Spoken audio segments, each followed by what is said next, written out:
The silent approach. The Draxian Empire had ruled the Perseus Arm for 800 years. Their domain stretched across 73 star systems, each protected by defense networks so advanced that most species considered them mythical rather than technological. The Draxians themselves were a species evolved from apex predators, tall, muscular beings with metallic exoskeletons that shimmered with bioluminescent patterns reflecting their emotional states. Their four eyes could see across multiple spectrums, and their neural architecture allowed for processing speeds that made them natural engineers and tacticians. For centuries, they had proclaimed themselves the rightful rulers of this sector of the galaxy.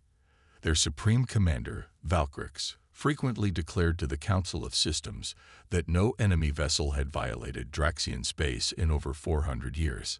The shield of Draxus stands eternal, Valkyrie would say, gesturing to the holographic representation of their defense network, a vast, interconnected web of quantum sensors, gravity distortion fields, and automated battle platforms that formed an impenetrable barrier around their territory. The lesser species may develop as they wish in the outer systems, but they will never challenge Draxian supremacy. Many had tried. The Kelsauri Conclave had launched a massive assault 3 centuries ago, losing their entire battle fleet before penetrating even the outer defensive perimeter. The Volturni had attempted infiltration through stealth technology 80 years later. Their ships were detected and vaporized within minutes. The shield of Draxus had never failed. Until today. Commander Ileana Reyes stood on the bridge of the HSS Tempest, her dark eyes fixed on the main view screen.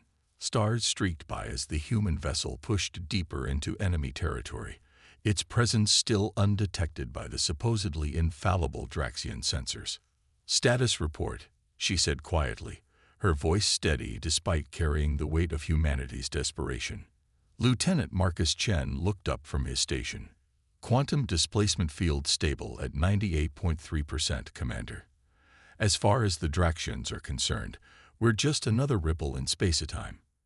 Ileana nodded, allowing herself a brief moment of satisfaction. The Tempest represented humanity's greatest technological achievement, the culmination of 15 years of desperate innovation since first contact with the Draxian Empire.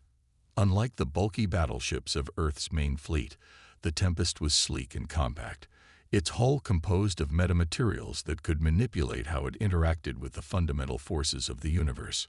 "We're approaching the third layer of the shield," reported Tactical Officer Imani Okafor, her fingers dancing across holographic interfaces. "Graviton detection grid ahead." Ileana moved to the tactical station, studying the three-dimensional display. The graviton grid was designed to detect the mass signature of any vessel, triggering automated responses that would tear apart even the most heavily armored ships. "Initiate phase shift protocols," Ileana ordered. First Officer Kaido Nakamura looked up from his console. "Phase shift active. We're now registering with a mass signature 1,000th of our actual value." This was the true innovation of the Tempest, the ability to partially shift its quantum state, making it appear to sensors as though it had almost no mass at all. In theory, it would pass through the graviton grid like a ghost. In practice, no one had ever tested it against actual Draxian defenses. The bridge fell silent as the Tempest glided between the invisible detection fields. Seconds stretched into minutes as they penetrated deeper into the network that had repelled every other species for centuries. "We're through," Okafor finally announced, tension evident in her voice. Ileana didn't celebrate yet. They were still far from their objective, and the hardest challenges lay ahead. The war between humanity and the Draxian Empire had been raging for 15 years. It began when human explorers, expanding from their home system, encountered a Draxian patrol fleet near the planet designated Proxima Centauri b. The Draxians, viewing all other species as inherently inferior and unworthy of equal consideration, attacked without warning or attempted communication. 3 Earth vessels were destroyed before the survivors could retreat and warn humanity of the threat. The technological gap between the species was vast. While humans had mastered interstellar travel only a century earlier, the Draxians had been crossing the stars for millennia. Their weapons could disable human ships from distances that made conventional human weapons useless. Their defensive technologies made Draxian vessels nearly impervious to human counterattacks. Yet humans refused to accept extermination or subjugation. Earth's nations united as never before, pouring resources into defensive technologies and new weapons. For 15 years, humanity had fought a desperate holding action, gradually losing ground but inflicting enough cost on the Draxians to slow their advance. The Tempest mission was humanity's most audacious gamble, a desperate attempt to strike at the heart of Draxian power. Fourth layer ahead, Okafor reported. Tachyon detection grid. Ileana returned to her command chair. Engage Tachyon absorption protocols. The lights on the bridge dimmed as power was diverted to the Tempest's most advanced system. Unlike the crude stealth technologies of earlier human vessels, the Tachyon absorption field could capture and redirect the very particles the Draxians used to scan for intruders. Chief Engineer Aisha Rahman's voice came through the comm system. Tachyon field stable at 94%. Commander, we can maintain this state for 32 minutes before power reserves reach critical levels. That should be enough, Ileana replied. Take us through, helmsman. Quarter impulse. The Tempest moved forward, its modified state rendering it virtually invisible to the most sophisticated detection system ever created. For 27 tense minutes, the bridge crew barely spoke as they navigated through the inner layers of the shield of Draxus. When they finally emerged on the other side, Nakamura released a slow, controlled breath. I never thought we'd actually make it, he whispered. Ileana allowed herself a small smile. Never underestimate human determination. First Officer. The Tempest had accomplished something unprecedented. It had breached the shield. But their mission was just beginning. Return to standard phase, Ileana ordered. Restore power to weapons and defensive systems. As the ship solidified back into normal space-time, the main view screen adjusted to show the massive blue-green world of Draxus Prime. Unlike Earth with its single moon, the Draxian homeworld was orbited by 2 moons and an asteroid belt, each housing enormous military installations and shipyards. Objective located, announced Lieutenant Chen. The Central Command Nexus is in high orbit above the northern continent. The Central Command Nexus was the heart of the entire Draxian military network. According to intelligence gathered by human operatives, it contained the quantum processors that coordinated the shield and directed all Draxian military operations throughout the Perseus Arm. If they could strike it successfully, the entire defense network would collapse, if only temporarily. Set course for the Nexus, Ileana ordered. Maintain stealth protocols. The Tempest accelerated silently toward its target, but Ileana knew their perfect infiltration couldn't last forever. The closer they got to Draxus Prime, the more concentrated the sensor coverage would become. Commander, Chen called suddenly. I'm detecting energy signatures, multiple vessels on an intercept vector. The view screen shifted to show 5 Draxian warships, massive vessels with distinctive angular hulls covered in weapon emplacements, moving to form a blocking pattern. Have they detected us?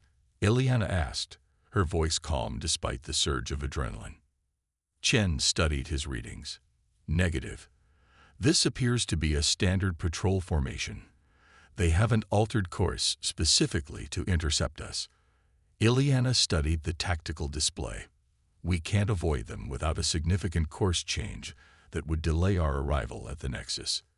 A tense silence fell over the bridge as the crew awaited her decision. Maintain course, Ileana finally said. Prepare all weapons systems. If they detect us, we fight. The Tempest continued its approach, silent as the void itself, as the Draxian patrol vessels drew closer. For several minutes, it seemed they might pass unnoticed. Then alarms blared across the bridge. Energy surged from the lead Draxian ship. Okafor shouted. They're activating deep scan protocols. Evasive maneuvers, Ileana ordered. The Tempest veered sharply, But it was too late. The scanning beams swept across their position, and immediately the Draxian vessels changed formation, weapons powering up. "We've been detected," Nakamura confirmed. "Stealth systems compromised." Ileana's expression hardened. "Then there's no reason to hide anymore. Disengage stealth systems and divert all power to shields and weapons." She paused, then added, "Open a channel to all Draxian ships." Chen looked surprised. "A channel, Commander. If we're going to fight, I want them to know exactly who they're fighting." As the stealth field dropped, the Tempest's true form became visible. A sleek, obsidian vessel, unlike any in Earth's known fleet. Its hull was etched with circuitry that pulsed with energy as weapon systems came online. "Channel open," Chen announced. Ileana stood tall, facing the view screen. "This is Commander Ileana Reyes of the Terran vessel HS Tempest. Your empire attacked our people without provocation and has waged a war of extermination against my species. Today, we bring the fight to your doorstep." The response was immediate. A barrage of energy weapons fire from all 5 Draxian ships. The Tempest shuddered as the first volleys struck its shields. "Shields holding at 83%, reported Nakamura. "Their weapons are powerful, but they weren't expecting resistance this deep in their territory." Ileana nodded. "Target the lead vessel's propulsion systems. Fire when ready." The Tempest's main cannons discharged, sending brilliant beams of concentrated energy toward the Draxian flagship. The shots connected with surgical precision, disabling the larger vessel's engines without destroying it completely. "Direct hit," Nakamura confirmed. "Their flagship is dead in space." The remaining Draxian ships adjusted their formation, surrounding the Tempest from multiple angles. "They're coordinating their attack," Ileana observed. "Evasive pattern delta. Target their weapons arrays." The human vessel spun and wove between enemy fire, its advanced propulsion systems giving it maneuverability that the larger Draxian warships couldn't match. Each time it came about, it fired precision shots that gradually degraded the enemy's offensive capabilities. But the Draxians adapted quickly. When direct fire proved ineffective, they launched swarms of automated attack drones, hundreds of small, fast-moving weapons platforms that threatened to overwhelm the Tempest's defenses through sheer numbers. "Point defense systems engage," Okafor reported as the Tempest's secondary weapons activated, filling the space around the ship with defensive fire. "We can't keep this up indefinitely," Nakamura warned. More Draxian ships are responding to the alert. Ileana knew he was right. They had achieved the element of surprise by penetrating the shield, but now they were surrounded by enemies on their home territory. "Set course for the Central Command Nexus," she ordered. "Maximum speed. We complete our mission, no matter the cost." The Tempest surged forward, taking hits as it plunged toward its objective. The shields flickered under repeated strikes, but the human vessel pressed on, leaving disabled Draxian ships in its wake. As they approached the massive orbital structure of the Nexus, Ileana turned to her first officer. "Prepare the package for delivery." Nakamura nodded, accessing a secured console. "Package armed and ready, Commander." Ileana took a deep breath. The Tempest has done its job. We've proven the Draxians are not invincible. Now we show them what happens when you corner humanity. The Central Command Nexus loomed ahead, its defenses fully activated and ready for the human intruder that had dared to violate Draxian space. Breaking through. Alarms blared throughout the Draxian Central Command Nexus as the impossible unfolded on their monitoring stations. A single human vessel, sleek, dark, and deadly, had not only breached the shield, but was now engaging their home defense fleet with alarming effectiveness. Inside the Nexus's command center, Supreme Commander Valkrix's metallic exoskeleton flashed crimson with rage, the bioluminescent patterns beneath pulsing with barely controlled fury. "How is this possible?" he demanded, towering over his subordinates. "No alien vessel has penetrated the shield in 4 centuries. Strategic Director Kelsar, the second highest-ranking Draxian in the command hierarchy, studied the tactical displays with all four eyes narrowed.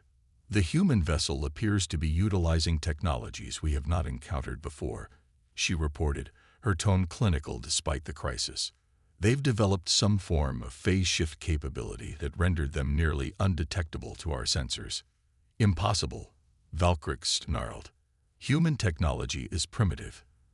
They'd barely achieved interstellar travel a century ago. Evidently, Kelsar replied, they are more adaptable than we estimated. On the displays surrounding them, the human vessel, identified as the HSS Tempest, continued its advance toward the Nexus, evading the concentrated fire of the Draxian defense fleet with maneuvers that should have been impossible for a ship of its size. Dispatch the Sovereign-class battlecruisers, Valkyrie ordered. I want that human vessel destroyed before it comes within firing range of the Nexus. 3 massive Draxian warships, each 10 times the size of the Tempest, detached from their docking stations and moved to intercept. They represented the pinnacle of Draxian military technology, vessels capable of devastating entire planetary defense systems with a single volley. Aboard the Tempest, Commander Ileana Rice watched the approaching battlecruisers with calculated concern. Those are Sovereign-class vessels, Okafor reported. Each carries enough firepower to glass a continent. Can our shields withstand that kind of assault? Ileana asked, already knowing the answer. Negative, Chief Engineer Raman replied through the comm. Direct hits from their main cannons would overwhelm our defenses instantly. Ileana studied the tactical display, assessing angles and velocities. The human vessel was still 8 minutes from optimal strike range against the Nexus, but the battlecruisers would intercept them in less than 4. If we can't withstand their fire, we'll have to make sure they can't hit us, she decided. Nakamura, what's the status of the experimental countermeasures? The first officer checked his console. Graviton pulse charges are ready, but they're untested in combat conditions. Today seems like a good day for testing, Ileana said. Load all charges and prepare for my mark. As the Draxian battlecruisers moved into attack formation, their massive cannons began to charge, generating energy readings that spiked off the Tempest's sensors. They're preparing to fire, Chen reported, tension evident in his voice. All power to engines, Ileana ordered. Evasive pattern Omega. Deploy graviton charges on my mark. The Tempest suddenly accelerated to maximum speed, its course changing erratically as it raced toward the space between 2 of the battlecruisers. The massive Draxian vessels began tracking the human ship, their targeting systems adjusting to predict its path. Their weapons are locked, Okafor warned. Now, Ileana commanded. The Tempest released a series of small, unassuming devices that scattered into the space around it. For a moment, nothing happened. Then, as the Draxian battlecruisers fired their main cannons, the charges activated simultaneously. Space itself seemed to ripple and distort as the devices generated localized gravitational anomalies that bent the trajectories of the incoming energy beams. Instead of striking the Tempest, the massive energy discharges curved away from their intended target. One blast harmlessly dissipated into space. The other 2, more catastrophically, struck the battlecruisers that had fired them. The effect was devastating. Draxian shields, calibrated to deflect external attacks, provided little protection against their own weapons. 2 of the massive vessels erupted in a series of explosions as their power cores destabilized, while the third spun out of control, its propulsion systems crippled. On the bridge of the Tempest, the human crew watched in stunned silence as the supposedly invincible Draxian capital ships tore themselves apart. It worked, Nakamura said, disbelief evident in his voice. It actually worked. Never underestimate human ingenuity, Ileana replied, though even she seemed surprised by the effectiveness of their countermeasure. Set course for the Nexus. We'll only get one shot at this. In the Draxian command center, the destruction of the battlecruisers sent shockwaves through the command hierarchy. Valkyrie stared at the tactical displays in disbelief, his exoskeleton now pulsing with the deep blue of uncertainty, an emotion so rare among Draxian leadership that many of his subordinates had never witnessed it. "How?" he demanded. "How did a single human vessel destroy 3 Sovereign-class battlecruisers?" Kelsar replayed the sensor data, analyzing the event sequence. They appear to have deployed devices that manipulated local gravitational fields, redirecting our own weapons against us. "Such technology is theoretical at best," another Draxian officer protested. "Even our scientists have only postulated its possibility." "Evidently," Kelsar replied, echoing her earlier assessment, "human scientific development has been underestimated." Valkrix's bioluminescence shifted to the deep red of determination. "Deploy all remaining vessels. Coordinate fire patterns to saturate every possible evasion vector. No single ship, no matter how advanced, can survive such an assault." Dozens of Draxian warships moved to create a final defensive line between the advancing Tempest and the Nexus, arranging themselves in a 3-dimensional grid pattern designed to eliminate any possible approach vector. Aboard the Tempest, the bridge crew observed the overwhelming force arraying against them. "They're deploying everything they have," Okafor reported. "I count 37 vessels forming a blockade pattern." Ileana studied the formation. "They're learning. That pattern eliminates the effectiveness of our graviton charges. Too many shooters from too many angles." "Suggestions?" Nakamura asked. Ileana considered for a moment. "We need to change the paradigm. They're expecting us to try to break through their lines." She turned to Chief Engineer Raman on the comm. "Aisha, what's the status of the dimensional anchor?" There was a pause before Raman responded. "It's operational, but we've never tested it outside of controlled conditions. The power requirements would leave us defenseless for at least 90 seconds.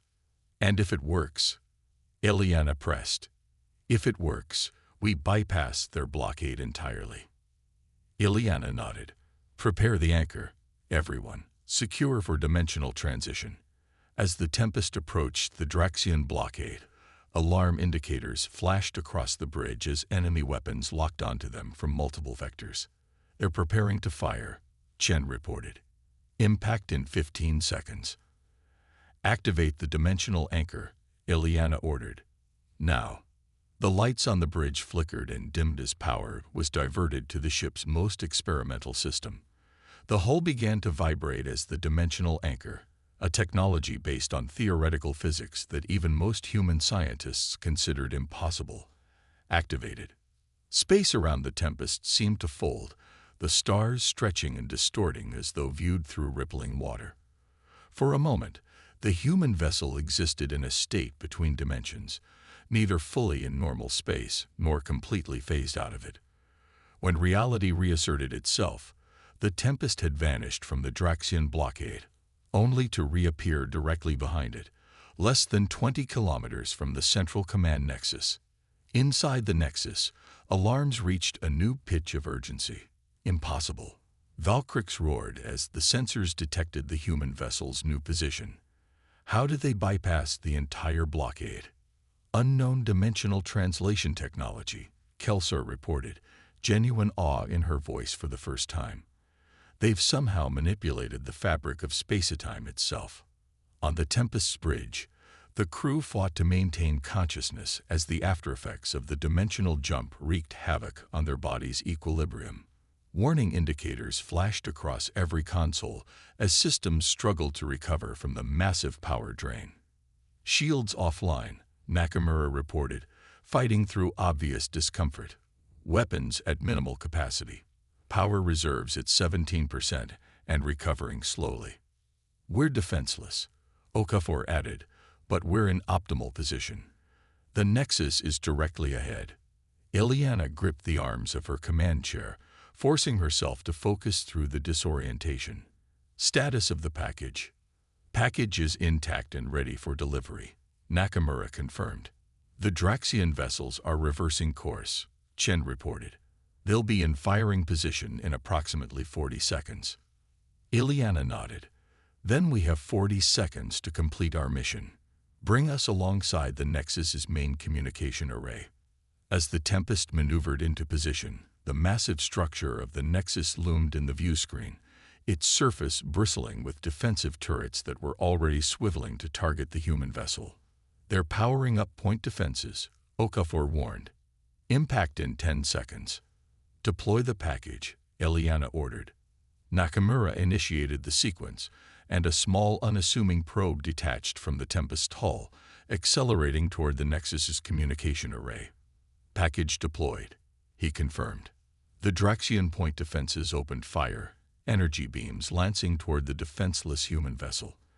At the same time, the probe made contact with the Nexus' exterior, attaching itself to the communication array. "Braced for impact," Eliana shouted as the first Draxian shots reached them. The Tempest shuddered violently as energy beams tore into its unshielded hull. Systems exploded in cascading failures as the damage spread throughout the ship. But in that same moment, the probe activated. Instead of an explosion or conventional attack, the probe released a sophisticated computer virus, the true payload of the mission. Designed by Earth's most brilliant programmers, it infiltrated the Nexus's systems through the communication array, bypassing firewalls and security protocols with unprecedented speed. In the Draxian Command Center, consoles began shutting down one after another as the virus spread through their network. Emergency lighting activated as primary systems failed, plunging the command center into dim, pulsing illumination. "We're being hacked," Kelso reported, genuine alarm in her voice. "The virus is propagating through all systems. It's unlike anything in our databases." Valkyrie stared in mounting horror as status indicators for the shield of Draxus began to fail across all sectors. For the first time in 4 centuries, the impenetrable defense network was collapsing. "Isolate the command systems," he ordered. "Shut down the network links." "Too late," Kelsar replied. "The virus has already reached the primary control nodes. The shield is falling." Aboard the crippled Tempest, Eliana watched through failing systems as their virus took effect. Despite the damage to her ship and the injuries among her crew, a smile of grim satisfaction crossed her face. "Mission accomplished," she said softly. "Signal the fleet." With its last functioning communication system, the Tempest transmitted a simple coded message toward the edge of Draxian space, where the combined forces of Earth's fleet had been. The human element. Supreme Commander Valkyrie stood in the emergency command center deep within the central command nexus, surrounded by his highest-ranking officers. The primary command center had been completely disabled by the human virus, forcing Draxian leadership to fall back to backup systems. "Status of the shield," he demanded. "Compromised across all sectors," a tactical officer reported. "Restoration efforts are underway, but current estimates suggest at least 6 hours before even partial functionality returns." 6 hours. After centuries of impenetrability, the Draxian Empire's greatest defense would be offline for 6 hours. Valkrix's exoskeleton pulsed with combinations of colors that reflected complex emotional states: anger, disbelief, and something rarely experienced by high-ranking Draxians: fear. "And the human vessel?" he asked. "Severely damaged, but not destroyed," Kelsar reported. "We have it surrounded, but our forces are reporting multiple human fleet signatures at the edge of the system, accelerating toward Draxus Prime." Valkrix's 4 eyes narrowed. "How many vessels?" "Initial scans indicate approximately 300 ships," Kelsar replied. "Mostly smaller craft, significantly less advanced than our own vessels." She paused. "Although, given recent developments, I would caution against underestimating their capabilities." 300 vessels against our home fleet of thousands," Valkyrie said, some confidence returning. "Even without the shield, we outnumber and outgun them. Order all available ships to form a defensive perimeter. This human attack is doomed to failure." Aboard the HS Tempest, emergency systems struggled to maintain life support as damage control teams fought to stabilize the critically wounded vessel. The bridge was partially destroyed, forcing the surviving command staff to relocate to an auxiliary control room deep within the ship's core. Commander Eliana Reyes, her uniform torn and a gash across her forehead leaving trails of blood down her face, studied the damage reports with grim determination. "Status of the fleet?" she asked, her voice hoarse from smoke inhalation. Communications officer Zara Singh, one of the few bridge officers to survive the Draxian counterattack, checked her portable console. "Admiral Washington confirms receipt of our signal. The fleet has begun its approach. They'll reach engagement range in approximately 42 minutes. Ileana nodded, wincing as the movement aggravated her injuries. "And the Nexus? Our virus is still active in their systems," First Officer Nakamura reported, his arm in a makeshift sling. "We've confirmed complete shield failure across all sectors. Estimated recovery time is between 6 and 8 hours. Then we've succeeded," Ileana said. "The primary objective is accomplished. The Draxians still outnumber our fleet by at least 6-1. Tactical Officer Okafor pointed out, her normally pristine uniform now charred and tattered. "Even without the shield, this will be a difficult battle." "Numbers aren't everything," Ileana replied. "The Draxians have relied on technological superiority for centuries. They've forgotten what it means to face an enemy who refuses to give up, no matter the odds." She moved to a tactical display showing the approaching human fleet. It was an impressive sight. 300 vessels of various classes, from nimble corvettes to heavy cruisers, all accelerating toward Draxus Prime in perfect formation. Yet compared to the thousands of Draxian warships assembling to meet them, it seemed like a futile gesture. "What they don't understand," Ileana continued, "is that this isn't just an attack. It's a demonstration." Inside the emergency command center on the Nexus, Valkyrie watched as the human fleet continued its approach. Despite his confidence in Draxian superiority, something about the humans' tactics troubled him. "Their formation is too ordered," he observed. "They're making no attempt to disguise their numbers or approach vector." "Perhaps they believe the element of surprise is no longer necessary," Kelsar suggested. "Or perhaps this is simply a desperate final attack." Valkyrie wasn't convinced. The humans have proven more resourceful than expected.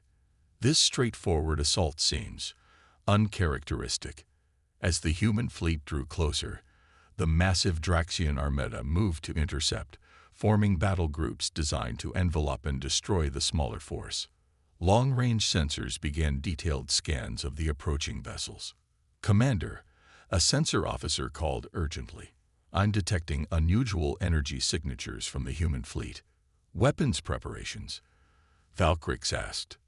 "No," the officer replied, confusion evident in his voice. "The signatures don't match any known weapon system. They appear to be transmitting something." At that moment, every communication system throughout the Draxian fleet simultaneously activated. On thousands of ships, on the Nexus itself, and even on the surface of Draxus Prime, screens and holographic displays changed to show the same image, a human face. Admiral Elena Washington, Supreme Commander of Earth's United Defense Forces, stared out at the collective Draxian Empire. "I am Admiral Washington of the United Earth Defense Force," she began, her voice translated perfectly into the Draxian language. "For 15 years, our peoples have been at war, a war that began when your forces attacked our exploration vessels without provocation or attempt at communication." The transmission continued uninterrupted, overriding all Draxian attempts to block it. The same virus that had disabled the shield now ensuring the human message reached every corner of Draxian space. "Today, we have demonstrated that your empire is not invincible," Washington continued. "A single human vessel penetrated your impenetrable shield and disabled your most sacred defense network. Our technology, which you dismissed as primitive, has proven capable of matching and even surpassing your own." In the emergency command center, Valkyrie stared at the transmission in mounting horror. "Shut it down," he ordered. "Cut all communication systems." "We can't," Kelsar replied. "The virus has integrated with our communication protocols at the most fundamental level. Disabling it would require shutting down all systems simultaneously." Washington's message continued. The 300 vessels you now see approaching your homeworld represent less than a tenth of Earth's total fleet. They carry no weapons. They are not here to attack. On the tactical displays, the sensor readings confirmed her claim. The human vessels, now clearly visible, carried no obvious weapon systems. They were essentially defenseless. They are here to deliver this message. We do not seek your destruction. We do not want your territory. We want peace. The words hung in space, transmitted to every Draxian in the system. For centuries, your empire has viewed all other species as inferior, unworthy of respect or equal standing. Today, we have proven that assumption false. We could have used our breakthrough to launch a devastating attack on your homeworld. Instead, we choose to offer you something your empire has never offered others: diplomacy. In the auxiliary control room of the Tempest, Ileana and her surviving crew watched the transmission with solemn pride.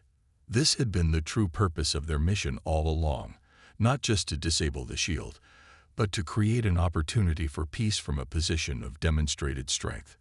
Our fleet will hold position here for 24 hours, Admiral Washington continued. If you wish to discuss terms for ending this conflict, you may send representatives to meet with ours.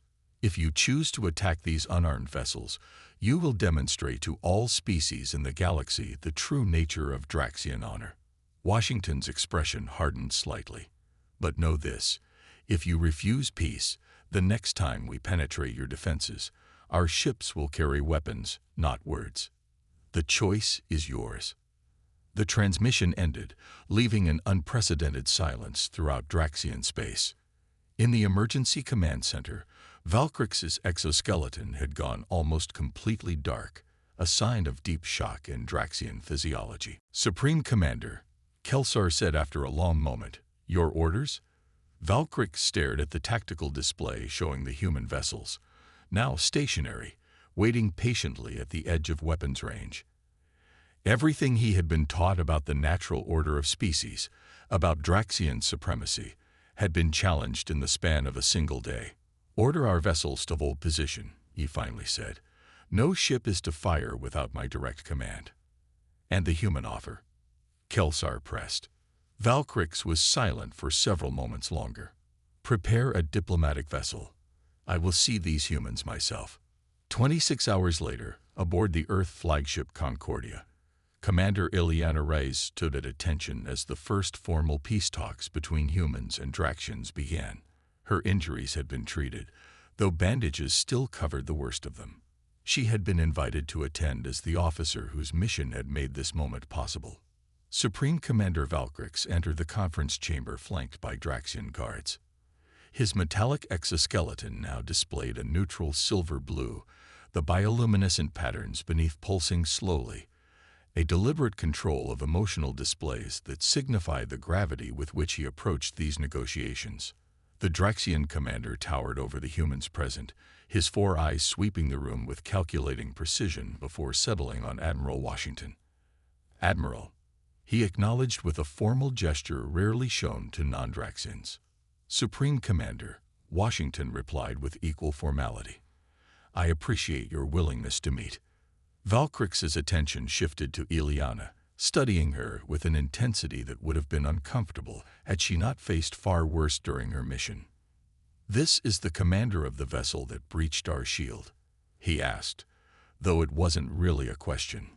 "Commander Ileana Reyes," Washington confirmed. "Captain of the HS Tempest." Valkrix approached Ileana directly. "Your ship disabled 3 Sovereign-class battlecruisers and penetrated defenses that have stood for centuries. You had the opportunity to strike directly at our homeworld." "That wasn't our mission," Ileana replied simply. "What was your mission, Commander Reyes?" Valkrix asked. "To deliver a message. Humanity will not be exterminated or subjugated, but we don't need to be enemies." For a moment, the Draxian leader was silent, his exoskeleton shifting through subtle color variations as he processed this response. "In 800 years of Draxian expansion," he finally said, "no species has ever managed what yours accomplished in a single day. Your technological achievements are Impressive. It wasn't just technology. Ileana corrected him. If you want to understand how we breached your defenses, you need to understand humanity itself. Valkrix's head tilted slightly, a Draxian expression of curiosity. Explain. The Draxian Empire has relied on technological superiority for centuries, Ileana said. You've forgotten what it means to be challenged, to adapt, to innovate under extreme pressure.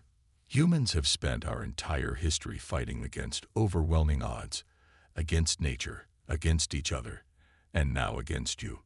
She stepped forward, looking up at the much taller alien. When you attacked our explorers without warning, you declared war on a species that has never accepted defeat, not even when logic and probability suggested we should. The conference room was silent as her words hung in the air. The Tempest wasn't just a ship, Ileana continued. It was a manifestation of human determination. We took salvaged pieces of your technology, combined them with theoretical physics most of our own scientists considered impossible, and created something new, not because we knew it would work, but because we had to try. Admiral Washington stepped forward. What Commander Reyes is trying to explain, Supreme Commander, is that humanity's greatest strength isn't our technology. It's our refusal to accept limitations, especially those imposed by others. Valkrix considered this for a long moment. When he spoke again, his tone had changed subtly. For centuries, the Draxian Empire has classified other species based on technological development and military capability. We have never encountered a species that advanced so rapidly under pressure. His exoskeleton shifted to a color humans had never observed in Draxian communication. Perhaps our classification system requires revision. It wasn't quite an apology, but coming from the Supreme Commander of an empire that had never acknowledged another species as an equal, it represented a monumental shift. We are prepared to discuss terms for cessation of hostilities, Valkrix continued, addressing Admiral Washington directly, and to establish formal diplomatic channels between our civilizations. That would be a promising first step, Washington replied. But lasting peace will require more than just an absence of war. It will require mutual respect. Respect, Valkrix repeated, the word seeming almost unfamiliar in the Draxian language when applied to another species. Your demonstration has earned that, at minimum. The formal negotiations began in earnest, with diplomatic teams from both sides working through the complex issues of territorial boundaries, reparations, and security guarantees. Commander Reyes, her part in history now complete, quietly excused herself from the conference room. In the corridor outside, she found First Officer Nakamura waiting. "How did it go?" he asked. "It's a start," Ileana replied. "They're talking instead of shooting. That's more than we had yesterday." Nakamura nodded toward a viewport, where the diverse vessels of the human fleet floated alongside the much larger and more numerous Draxian ships, former enemies now cautiously coexisting. "Do you think it will last?" he asked. "Peace with a species that's believed in their own superiority for centuries." Ileana smiled slightly. "The Draxians are logical, if nothing else. We've given them new data to consider, evidence that their fundamental assumptions about other species were flawed. It will take time for that to fully integrate into their worldview, but they're not fools." "And the Tempest?" Nakamura asked. "Engineering reports that repairs would take months, even in a fully equipped space dock." "The Tempest served its purpose," Ileana said, a touch of sadness in her voice. She had grown attached to the experimental vessel and its groundbreaking systems. What matters is that the technologies we developed will help protect Earth, whether in peace or war. As they looked out at the assembled fleets, a small shuttle departed from the Concordia, carrying the first official diplomatic mission to Draxus Prime, another unprecedented event in the history of the Draxian Empire. "You know," Nakamura said thoughtfully, "in all our planning, in all our desperate innovation, we never really considered what would happen if we succeeded. Humanity has always been better at overcoming challenges than planning for success," Ileana replied with a small laugh. It's what makes us dangerous as enemies and valuable as allies. And the Drexians are beginning to understand that, Nakamura observed. Yes, Eliana agreed, watching as more diplomatic vessels moved between the fleets, the first tentative connections between civilizations that only days before had been locked in a war of extinction. They're learning what every force in human history eventually discovered. What's that? Eliana turned from the viewport, her expression serene but determined. Never underestimate a species that refuses to accept defeat, no matter the odds, especially when that species is humanity. 3 months later, Commander Ileana Reyes stood on the observation deck of Earth's Orbital Defense Station, watching as a mixed fleet of human and Draxian vessels conducted joint exercises in cislunar space. The sight would have been unimaginable just months earlier. Admiral Washington joined her at the viewport. The new defense protocols are being implemented across all border systems, she reported. The Draxians are actually sharing shield technology with us as part of the security agreement. Pragmatic of them, Eliana commented. They're logical, if nothing else, Washington said, echoing Eliana's earlier assessment. They've recognized that an alliance with humanity offers more benefits than continued conflict. Below them, Earth continued its serene rotation, unaware of how close it had come to a very different fate. The Tempest II enters final testing next month, Washington added. They're asking for you to command her maiden voyage. Ileana raised an eyebrow. Another experimental vessel. This one's different, Washington replied with a smile. It's a joint human-Draxian design. Not a weapon of war, but an exploration vessel. The first of its kind. Exploration, Ileana repeated, considering the word. That's how this all started, isn't it? Human explorers encountering a Draxian patrol. And now we'll explore together, Washington confirmed. The Draxians have centuries of astronomical data they're sharing with us. There are whole sectors of the galaxy neither of our species has properly mapped. Ileana turned back to the viewport, watching as a human corvette executed a perfect synchronized maneuver alongside a Draxian cruiser. Former enemies, now reluctant partners, gradually becoming something new. I'll take the command, she decided. The Tempest showed the Draxians what happens when they challenge humanity. Perhaps Tempest II can show them, and us, what's possible when we work together. As if in acknowledgement, a brilliant flash of light erupted from one of the Draxian vessels, not weapons fire, but a new form of propulsion being tested, developed from combined human and Draxian research. It illuminated the assembled fleet for a moment before fading, leaving behind the end